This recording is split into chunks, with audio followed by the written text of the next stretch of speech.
And hello YouTube, it's Thomas Judge, back once again with another instalment of my Ultimate New 52 Reading Guide video series. To provide a bit of background here, I have over the last few years read the entire DC New 52, 3,646 issues. I've used that read through to create the internet's most comprehensive reading guide here as an infographic. And that guide takes the form of a map here which I'm showing you, which I created myself from my first-hand experience and knowledge of reading every single issue of this era of comics.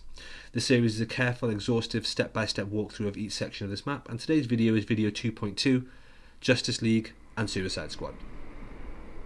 Before we go any further, I will stress that even if you think you know what the New 52 is, or even if you only want to read one specific character or series in the New 52, please go back and watch the introduction video to this series, video 0.0. That video will cover a lot of the broad concepts and principles that underlie the design of this guide, and I won't be re-explaining those points here as I come across them. So if you watch this and see that I mention things in passing like the convergence line, type J readers, or volumes with big and little V's, and you find it all a bit confusing, please go back and watch the introduction. The link is in the description below. So with no further ado, here is the New 52 reading guide. Today's episode is episode 2.2, Justice League and Suicide Squad. So within this infographic here, on the right hand side are the Justice League and Suicide Squad issues in the orange circles. So I'm going to talk through those today. In video 2.1 I went through the core series, which is on the slightly thicker black line you see here. Today we're starting with one of the spin-off series that launched at the start of the New 52. And that is Justice League Dark, which was published between 2011 and 2015. It's up here, so it's one step up on the map if you're following this along at home.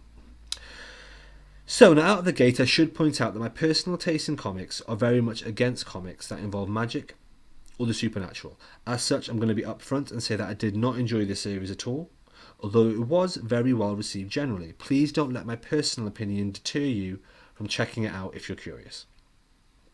So the series was initially written by Peter Milligan and starts here with volume 1 In the Dark, which collects issues 1 to 6. This then moved on up here to volume 2 called The Books of Magic, not to be confused with the separate pre-New 52 series called Books of Magic. This is something else. So volume 2 Books of Magic collects issues 7 to 13, issue 0 and annual 1. Jeff Lemire takes over from Peter Milligan in the middle of this trade collection from issue 9 onwards. Now, when you're reading this, you may think to yourself that the slight tie-in with the series I, Vampire means you need to read that series. I don't blame you. You'll really need to track down issues 7 and 8 of that series to understand this tie-in properly. You can sort of limp through it, but you really ideally need to read a bit of I, Vampire to really get it. Again, I have no idea why DC didn't collect the 2 necessary I, Vampire issues here, given that they do collect them in the I, Vampire trades when they collect the Justice League Dark issues in that. We'll see that later in video 8. Anyway, so that's the trade collection volume 2. You will need to understand a little bit about I, Vampire to read those. Moving on, we then have volume 3, which is the Death of Magic. That collects issues 14 and 21. That's pretty straightforward. That then takes us to volume 4, which is Rebirth of Evil. Now, I'll show you that here. Rebirth of Evil. You'll notice it's right in front of the Forever Evil line, and it's full of nothing but crossovers related to that. So it makes very little sense if you just read the Justice League Dark issues in order. So it starts off with issues 22 and 23 that are part of Trinity War. I'll scroll down and show you that here. There's Trinity War, which we discussed in the last video. But it doesn't collect any of the other Trinity War crossover issues here. So if you're reading this volume, volume 4, you will basically have no idea what's going on or how it resolves at all. It then collects a further 6 issues in this trade collection, so issues 24 to 29, that are all interwoven in another massive crossover that I mentioned last time, which is the Blight crossover. So 6 of the issues from this, from volume 4, are in this. And without reading the other 12 issues that are involved in Forever Evil Blight, you're not going to understand at all what is going on. What that means is that this volume is fundamentally totally useless. If you like Justice League Dark, don't buy it. buy volumes 1, 2, 3, and then Trinity War and Forever Evil Blight instead, in that order. Anyway, if you do read Blight, or if you do read volume 4, what I would recommend that you do is just be aware that after issue 23, Jeff Lemire left. So if you're a Jeff Lemire fan, unfortunately, that's too bad, because he gets replaced by J.M. DeMatteis. So that was volume 4, which, like I say, takes us up to the Forever Evil line. I'm not going to talk about the Forever Evil event here, but what I will say is that the next volume then comes along all the way over here. That's volume 5 of Justice League Dark, and that's called Paradise Lost. It contains issue 30 to 34 and the Future's End one-shot. I'm not talking about Future's End today. So after volume 5, we then eventually go all the way to, tracking it along, it ends right here on volume 6, Lost in Forever, which has issues 35 to 40 and annual 2 included. So the series ends here just before the convergence line you can see here on the right at issue 40. Now, when collecting Justice League Dark, the only formats it's available in are trade paperbacks and standard size hardcovers. Like I mentioned, the only real quirk here is the redundancy of volume 4. So with that separate series out of the way, that's the one above the core series in the map there, let's look at another 52 launch title set in the Justice League family. So let's drop down a level, and we're looking at this one, which starts off, and it's Justice League International. This was published from 2011 to 2012. It's technically volume 4 of Justice League International, but that's volume with a big V, not a little v. It's written by Dan Jurgens, and it starts off with volume 1, that's volume with a small v, volume 1, The Signal Masters, which contains issues 1 to 6, and then leads straight on to volume 2, which is called volume 2, Breakdown. Breakdown collects issue 7 to 12, the annual 1 issue, and issue 9 of Fury of Firestorm. Now we're going to cover the Fury of Firestorm in video 9.2. It's a forgettable series. However, at this point, the issue you need to read to understand this is collected here, so don't worry about that. That's volume 2, and that signals the end of Justice League International. However, it then gets stopped and rebooted as, here we have it, Justice League of America. So, Justice League of America was published from 2013 to 2014.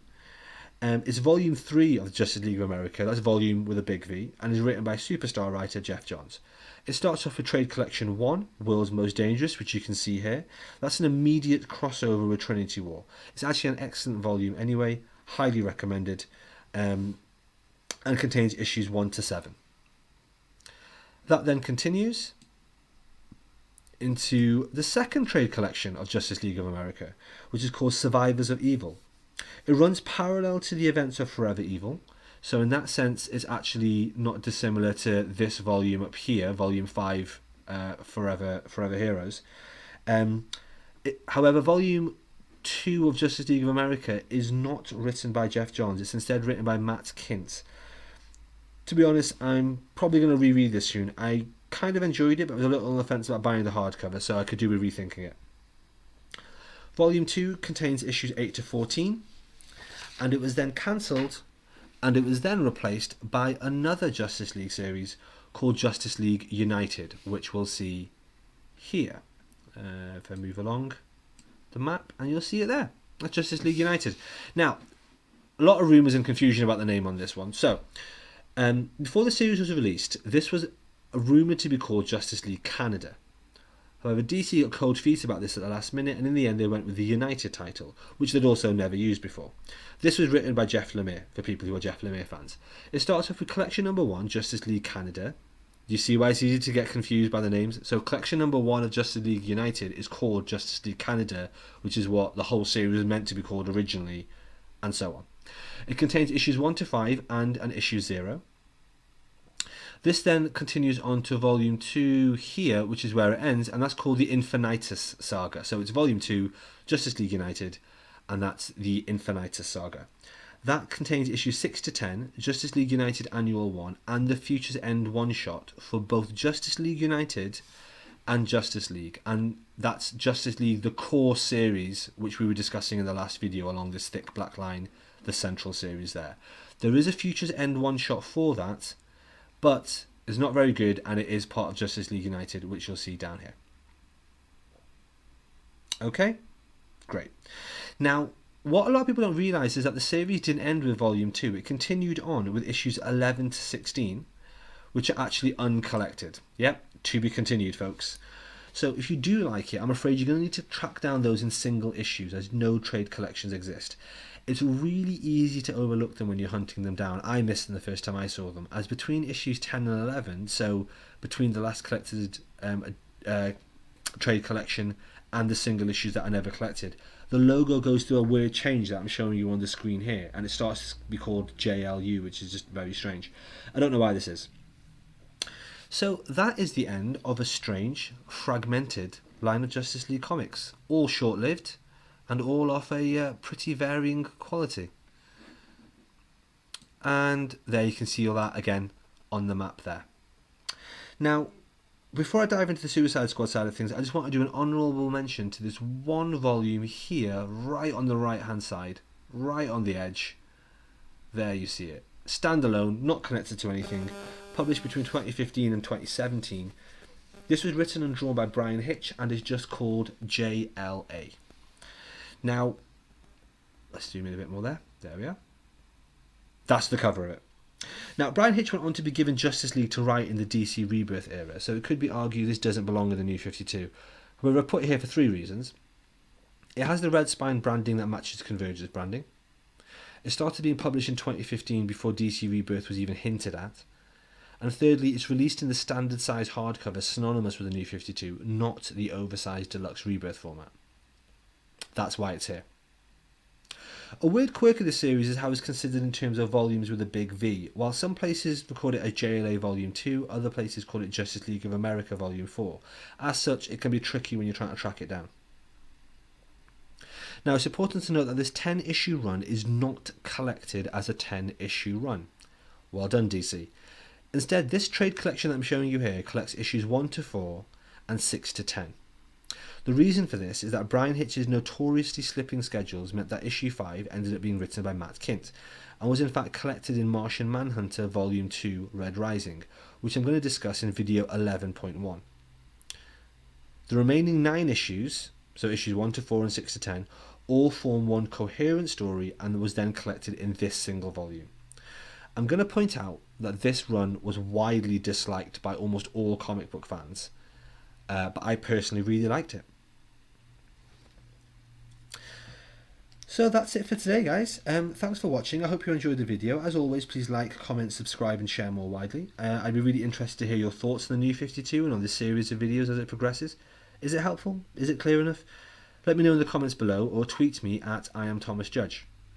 And as always, these videos are only possible thanks to supporting this channel by heading over to Amazon.com and picking up the first episode of my prose novel No Gods or Kings, available for less than $1.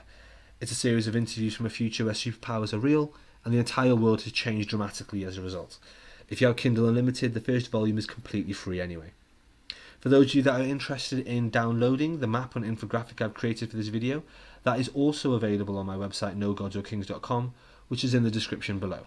So whilst you're there, why not pick up the first book and support the channel. Until next time, stay classy.